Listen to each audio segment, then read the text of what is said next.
here. Please raise your right hand. Do you swear or affirm under penalty of perjury that the testimony you're about to give will be the truth and nothing but the truth? I do. Proceed, please.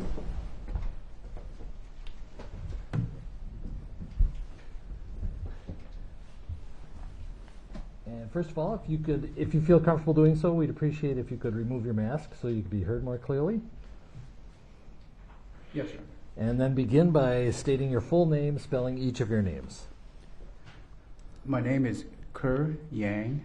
First name is spelled K-E-R, last name is spelled Y-A-N-G. Mr. Slisher. Thank you, Your Honor. Good morning. Good morning, sir. How are you employed? I am employed with the City of Minneapolis Police Department. How long have you been employed by the City of Minneapolis? I have been with the department for approximately 24 years. And what's your current position with Minneapolis? My current position is I am the Crisis Intervention Training Coordinator for the department. And your current rank? I hold the rank of sergeant. First, I'd like you to tell the jury a little bit about yourself. How old are you, sir? I'll be 50 this year. Okay. And you indicated you've been employed by MPD for 24 years? Approximately 24 years, yes. Could you please share with the jury your educational background? I received my bachelor in psychology and criminal justice. I received my master's degree in counseling psychology and my doctorate in general psychology. When did you complete your doctorate? I completed that back in 2014. Okay. And when you started, after you started with MPD, did you go through the academy?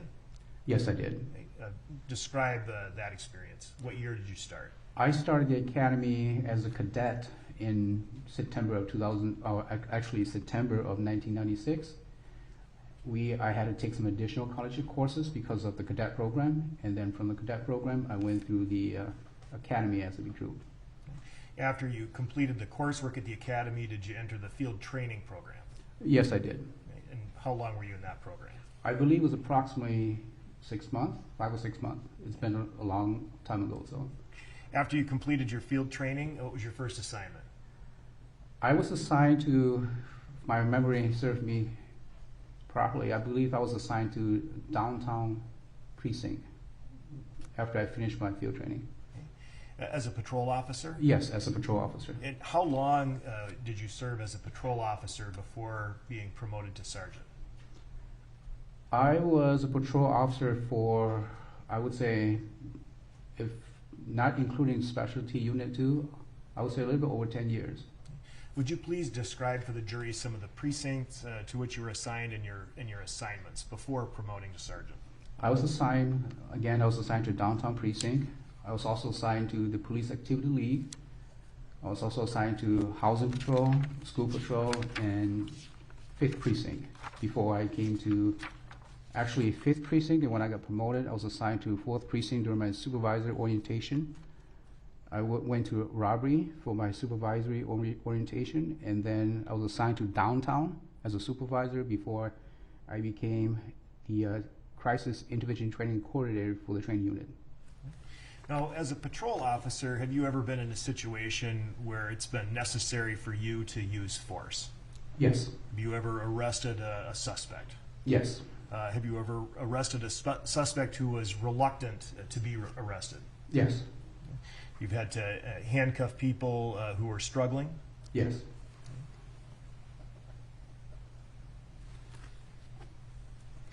And now you're the crisis training coordinator. Where are you assigned as the crisis training coordinator? I am currently assigned to the training unit. Where's that located?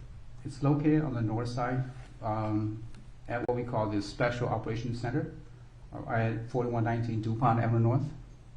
Can you please describe your role as the crisis training coordinator?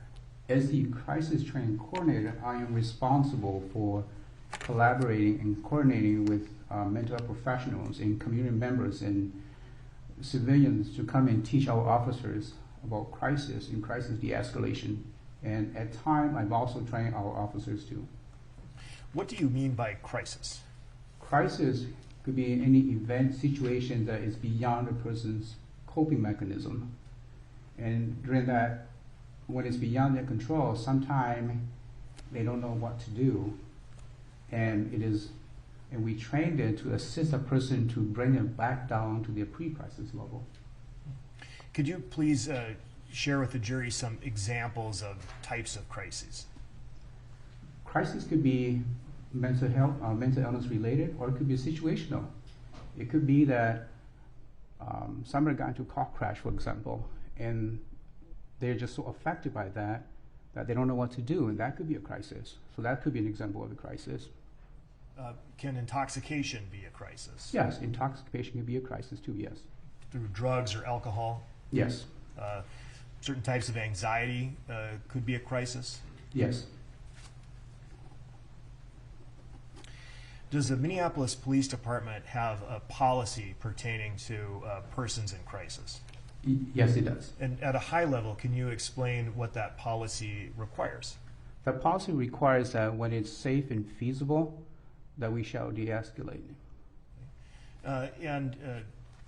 Does the Minneapolis Police Department, I'm assuming as the crisis training coordinator, you're aware of any training or tools that it provides law enforcement officers to abide by this policy? Yes. Does that include training officers to recognize when persons may be in crisis? Yes. Some of the signs of crisis and types of crisis? Yes. And there is a specific crisis intervention training course that the Minneapolis Police Department sponsors or puts on down at the training center. Is that right? That is correct, yes. And in your role as coordinator, you bring the instructors in for that. That is correct. Have you been through the course itself? I have been through the course, yes, and I have sat through some of the courses too, yes.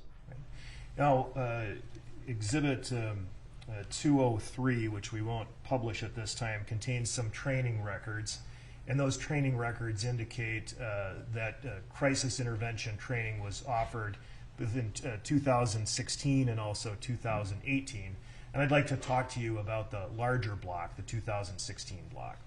Now, first I have to ask you, do you recognize the name Derek Chauvin? Yes. How do you recognize it?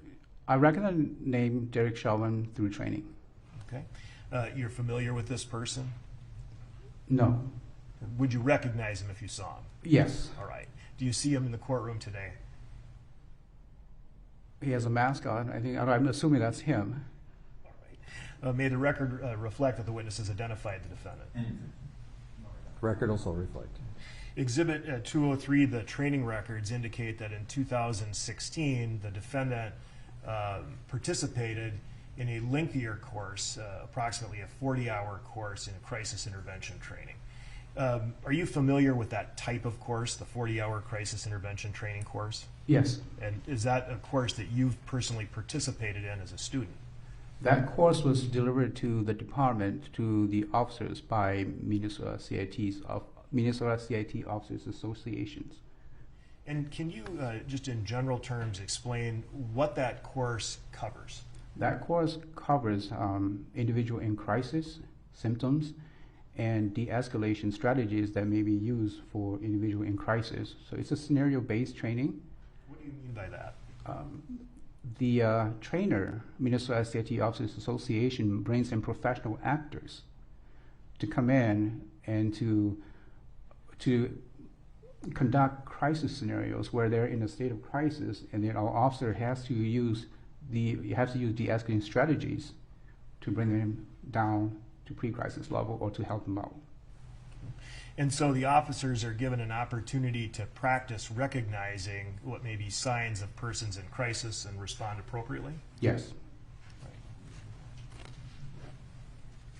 I'd like to talk to you about a related concept. You're familiar with the critical decision-making model? Yes, I do. How are you familiar with that model?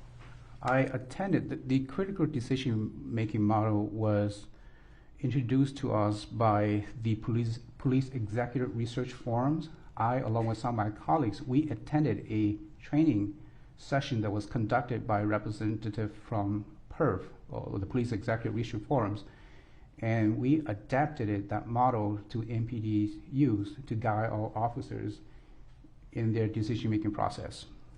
And does the critical decision-making model, is there an application to crisis intervention? Yes, it does. Also an application to use of force. Yes. And sometimes those decisions will have to be made contemporaneously. Is that right? Yes. At this time, I'd like to publish Exhibit 276, the critical decision-making model. You recognize this document? Yes, sir. And this is the critical decision-making model with which you're familiar? Yes, sir. Could you please explain, based on your familiarity with this graphic, the middle circle? The middle circle, what you see in the middle circle are voice, neutrality, respect, and trust. Those are the pillars of procedural justice that was introduced to the department. What is procedural justice? Procedural justice basically is the legitimacy in our action. What we do are our actions legitimate, and that is what procedural justice is about, is legitimacy. And the training center also offers courses in procedural justice as well, is that right? That is correct, yes. This critical decision-making model is adapted in part from those materials, the procedural justice materials. That is correct, yes. Okay. Now, going back to the outer part of the circle, the first step of information gathering, you see that it goes kind of a wheel that's supposed to represent critical decision-making or thinking, is that right? That is correct. Would you please, we've heard a little bit about this critical thinking decision-making model already, but I'd like you to discuss how this works in the context of crisis intervention, starting with the first block. Starting is information gathering. We believe that this model has application not only for crisis, but especially for crisis. That is why it is part of our crisis curriculum. And the first circle, what you see there is information gathering. And information gathering is really crucial to what tactics or what decisions we're going to make. And information gathering could be based on dispatch, or it could be based on the own officer's observation. Observations of what? Observation of the scene, observation of the person, could be observation of the environment that is going on. So, and some of these observations, for example, could just be physical observations, right? The officer could look at the person and make some sort of an assessment as to whether or not there's a behavioral crisis. Yes. Listening, is that also important? Listening is important, yes. Any other information that an officer would generally assess or take in when considering whether a person is in crisis? Even listening, listening is key. Other observation, even touch, for example. If you observe hands on the person, you can sometimes sense tensing up, and you can tell that maybe the person's in crisis or not. So, then going to the next step, taking that information and potentially assessing it. What's the threat risk assessment block? Risk is the possibility that something bad or dangerous may happen, and threat, in a sense, is the danger, and whether that danger is going to cause harm or not. Now, with risk, you say it's the potential, right? So it doesn't necessarily mean that the person is being threatened or themselves is threatened. Is that right? That is correct, yes, sir. It's just the mere possibility. And many people could present some sort of a risk. Everybody presents some sort of a risk, right? Yes. And it's up to the officer in the information gathering to determine whether that risk is small, large, or elevates to a threat. Sustained. And how does the, I apologize, Your Honor, how does the officer then assess whether or not a risk is small, large, or could develop into a threat? That is up to the officers and the totality of circumstances and information they have at that time. The next step then, after the threat or risk assessment, authority to act, could you please describe how that step is taken in the context of crisis intervention? The authority to act is based on our policy, also based on state statutes and case law too, for individual in crisis. And those are some of the authority that we have in handling people in crisis. Some of those policies and the authority could include the use of force policy? Yes. The de-escalation policy? Yes. And the crisis intervention policy? Yes, sir. The next step then, goals and actions. Please describe the thinking model in terms of crisis intervention regarding goals and actions. Goals in action is also contingency on based on the information. Really, the ultimate goal in action of somebody in a crisis is to see if that person needs help and what kind of help. Does that person need to go to the hospital, or does the person can be turned over to somebody that has the authority to watch over that person? So it's really to go for somebody in crisis is determined to see if that person needs help. And then the next block in terms of crisis intervention, review and reassess. Could you please describe how that works in this scenario?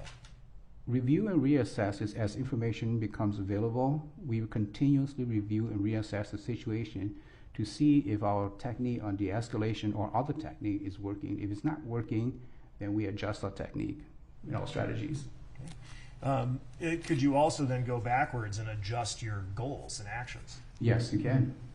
So, for example, if initially the goal is to arrest someone, after taking in information, if you determine the person needed medical attention, could you act on that? Yes. And then what would the action be if the person was in need of medical attention?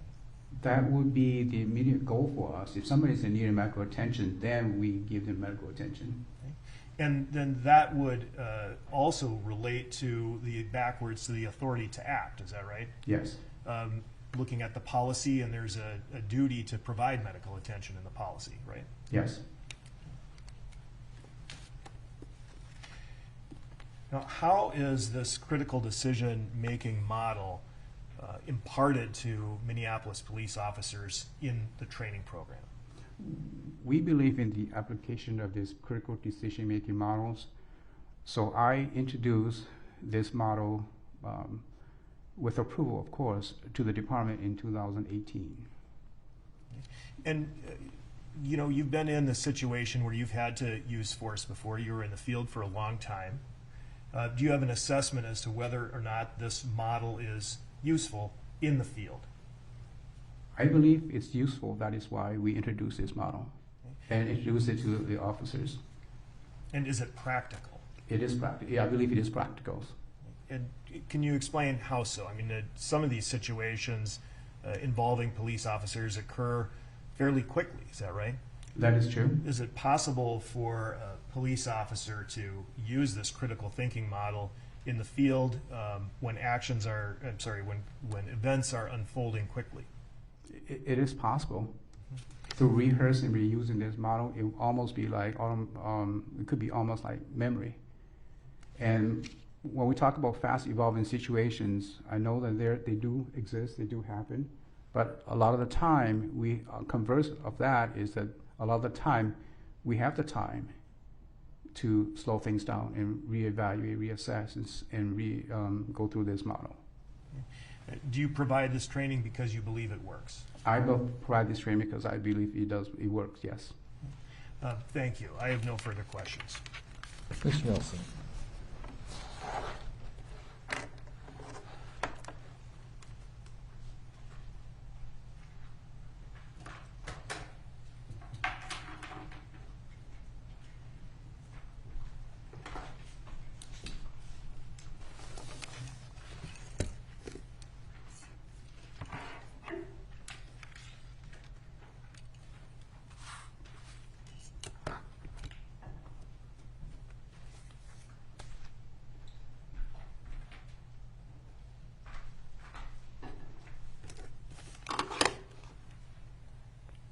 Good morning, sir.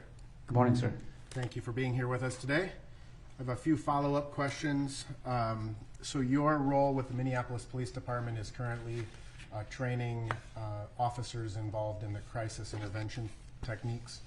That's correct, sir, yes. As well as the critical decision-making model, correct? That's correct, sir. And you assisted the Minneapolis Police Department in developing its policies and procedures surrounding both the crisis intervention technique as well as critical decision-making policies, right? Yes, sir. Right. You said you introduced these policies with the approval from the chief or the higher-ups, right? It has to be approved before we can deliver this training, yes. Right. And these trainings then ultimately helped form some policies of the Minneapolis Police Department. Yes, but not the critical decision-making model. It's not in the policy. Right. but the crisis intervention technique is in the policy. Crisis intervention is in the policy, yes. Okay.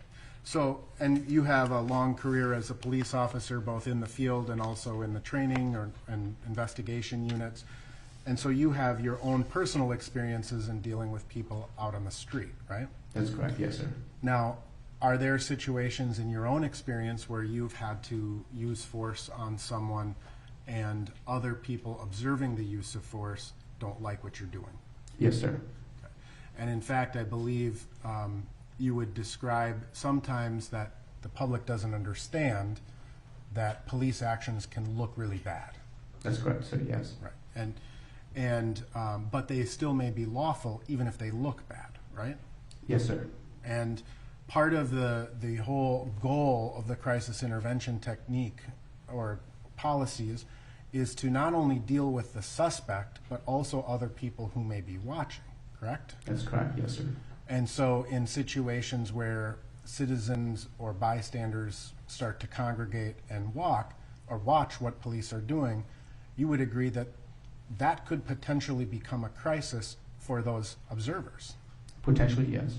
And you train officers in how to deal with those situations, right? That's correct, yes, sir. When we look at the critical decision-making model, not policy, but when we look at the critical decision-making model, that is what you would describe as a rapid, very dynamic model, right? Yes, sir. It's not just focusing on one particular thing, it's assessing many, many things that are happening in the context of an arrest, right? Yes, sir. And some of those things could be the interactions that you're having with citizen observers, right? Yes. And the training that you provide, there are materials that the department maintains, correct? That's correct. So I'm going to ask the court to just display to the witness. I switch this here. What has been marked as Exhibit 122. Do you recognize this to be training materials prepared by the Minneapolis Police Department Crisis Intervention Team? Yes, sir. All right. And so I'm going to just go.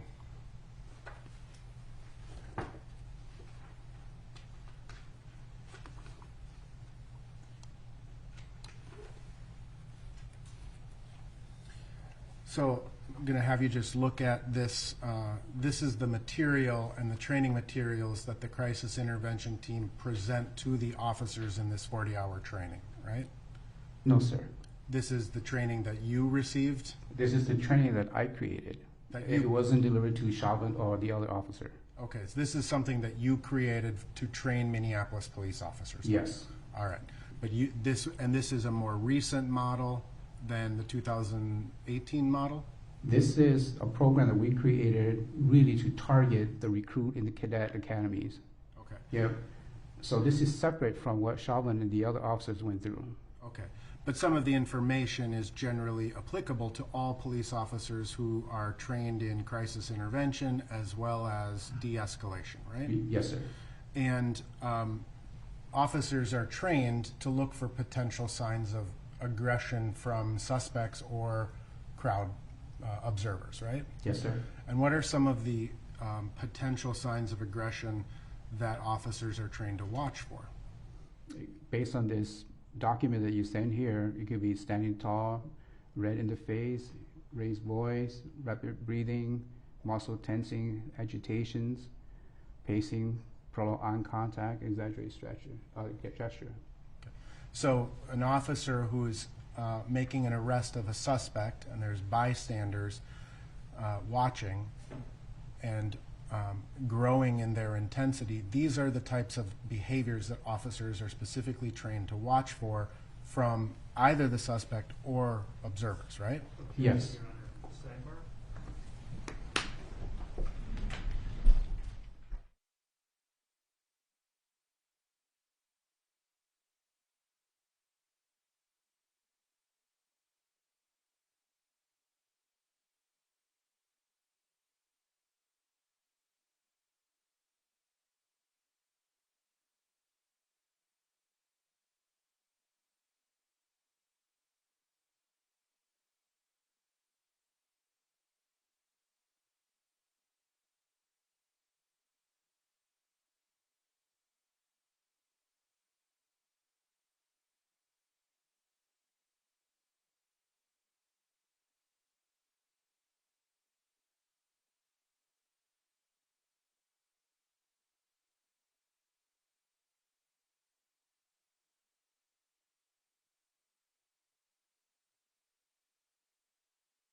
Rephrase. Thank you. Mr. Yang, as a part of, or excuse me, Sergeant Yang, as a part of your role in the Minneapolis Police Department, do you train both cadets, recruits, as well as veteran officers? Yes, I do. Okay. And can you describe the difference between the training that a cadet would receive versus a veteran officer? Something like this will be given to the recruits and officers that have gone through the Minnesota CIT Officers Association's training on crisis de-escalation. We will give them a progression training. We will introduce other topics like autism to them and go through different type of topic that is part of crisis training. So it's a little bit different. It's different from what the recruits and the regular officer will get. Now, the information that is presented to recruits versus veteran officers, is it generally the same type, broad categories of information? It's possible the same, yeah, similar. We want to be consistent, so it's similar, yes. Right. And so the information that a veteran officer would receive in a 40-hour training would be inclusive of what to look for in terms of crisis, would it not? Yes. Right. You would train officers on the policy about crisis intervention, correct?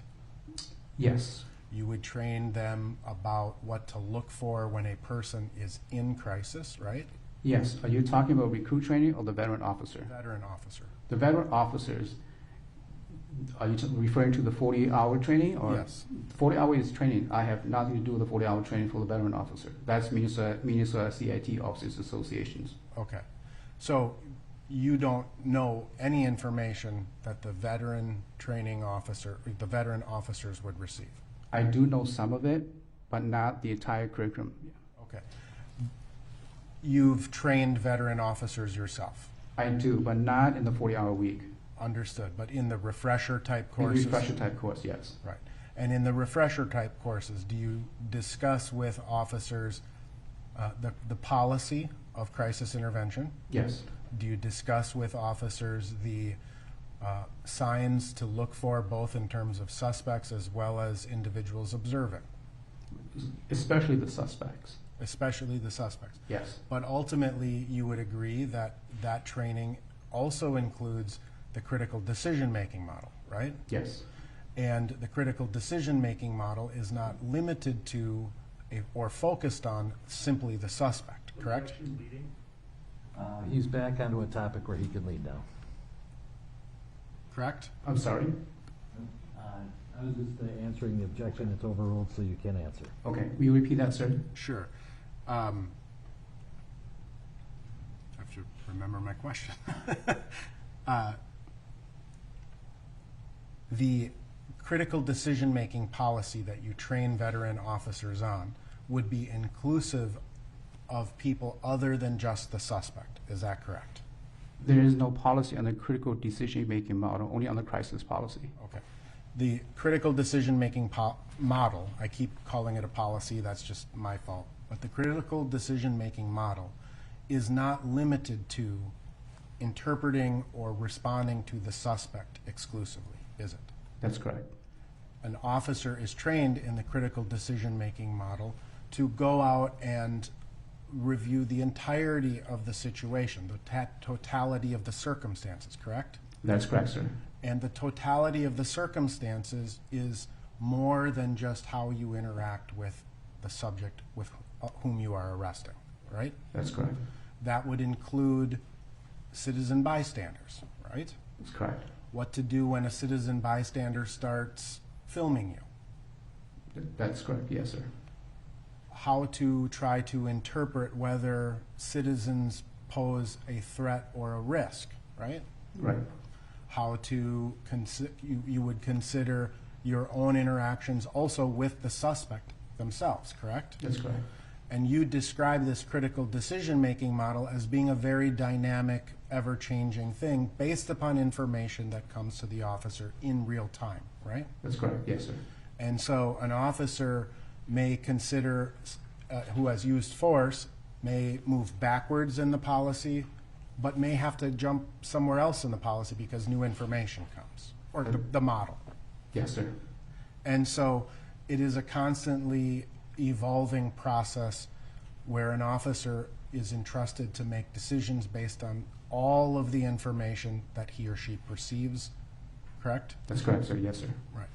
And that also would include training, right? Their training. Yes, sir.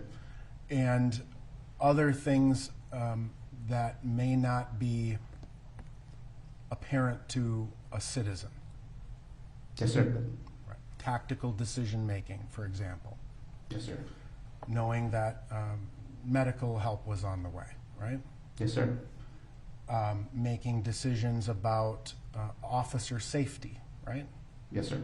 So all of these, it's not just one small thing that you're focused only on the subject that you're arresting.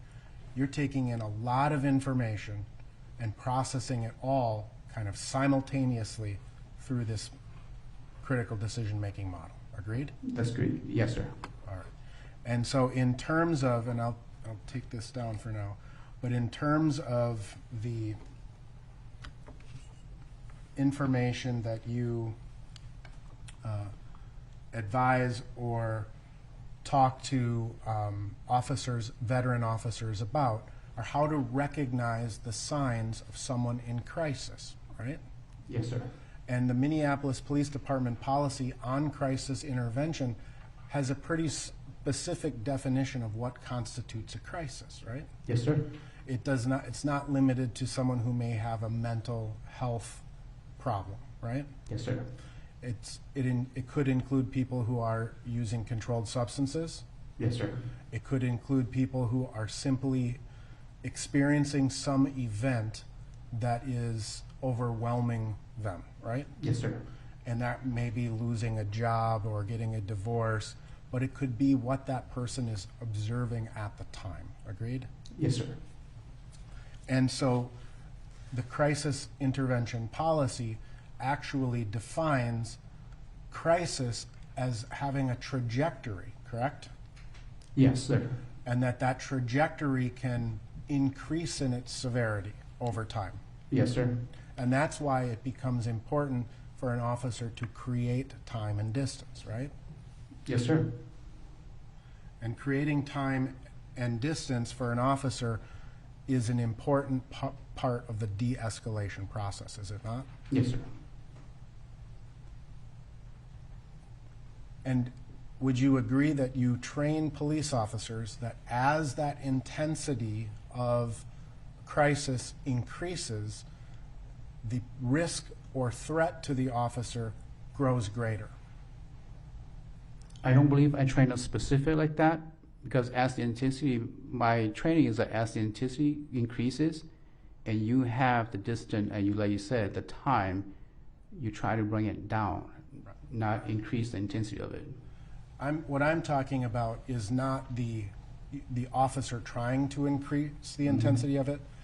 My question is this: as a person is in crisis and the intensity of their own personal crisis grows, you train officers that as they kind of get more intense, the risk to the officer or others is greater. Yes, sir. And in fact, officers are trained to respond to that in a variety of ways, right? Yes, sir.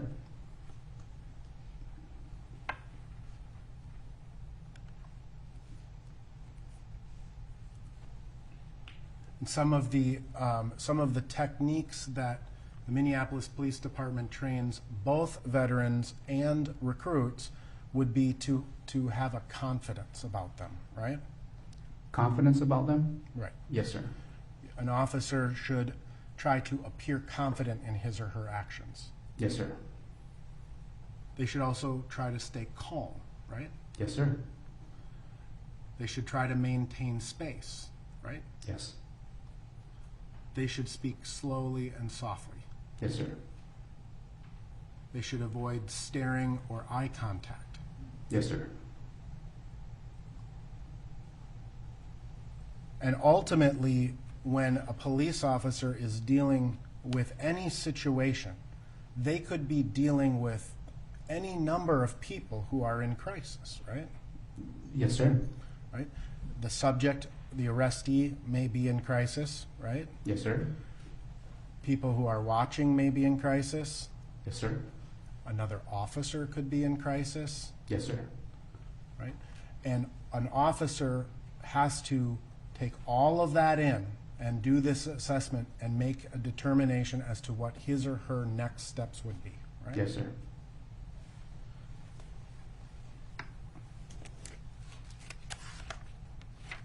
And the observations of the officer in that situation, I think you described on direct examination, you described that an officer will also take into and apply to the critical decision-making model his or her own sensory perception.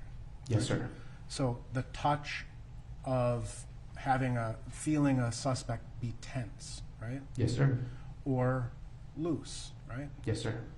What they may hear comes into play. Yes, sir. So if they hear people threatening them or potentially threatening violence, that goes into that critical decision-making model as well, right? Yes, sir.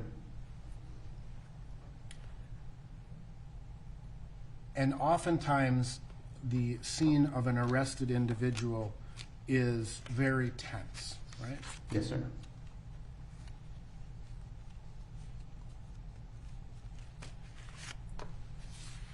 I have no further questions. Any redirect?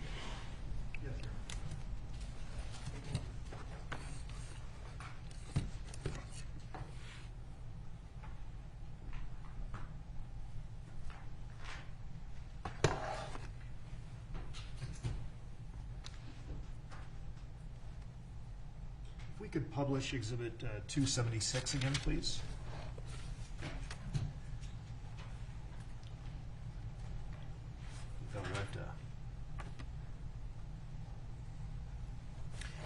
Thank you. So I'm displaying again the critical decision-making model that you've been testifying about. And the thrust of your direct testimony was using this in terms of assessing a person in crisis for the purpose of determining whether or not they needed medical intervention. Is that right? Yes, sir. Now, in discussing this, and I guess relating it to some of the broader force concepts that defense counsel was questioning about, again, all of these things must be taken into account when deciding the next step. Is that right? Yes, sir. And the officer always has to keep in mind their authority to act. That's one of the parts of the model. Is that right? Yes, sir. Now, defense counsel asked you if the officer should just focus on one small thing. And I would like you to make some sort of comment on differentiating between a small thing and a big thing. Because you would agree that something that is a big thing would probably be more important than a small thing, right? It depends on what the big thing is and what the small thing is. Well, for example, if we're looking at assessing somebody's medical condition, right, for the purpose of rendering emergency aid, would that be a big thing or a small thing? That would be a big thing. If then that is contrasted with, say, a 17-year-old filming you with a camera, would that be a big thing, the filming, or a small thing? The film would be a small thing. And so then if you're taking all of the situations, all the circumstances into account, you have a big thing and you have a small thing, you're again looking at your authority to act, and that's policy, right? Yes, sir. And policy would include the policy governing the use of force and that it must be reasonable, correct? Yes, sir. And it would also include, for authority to act, the duty to render medical aid. Is that right? Yes, sir. As the policy is written, correct? Yes, sir. Which includes not only contacting the ambulance, but performing emergency aid like chest compressions or CPR. Yes, sir. Nothing further. Anything further? Briefly, please. Sergeant Yang, in terms of the critical decision-making model, again, you're analyzing all of these things, medical aid, threats from citizens or observers, whether people are recording, what you're seeing, what you're feeling. It all is premised on whether it is safe and feasible to do something, correct? Yes, sir. Nothing further. Anything else? No, you're. Thank you, Sergeant. You are excused. Thank you, Your Honor. Okay.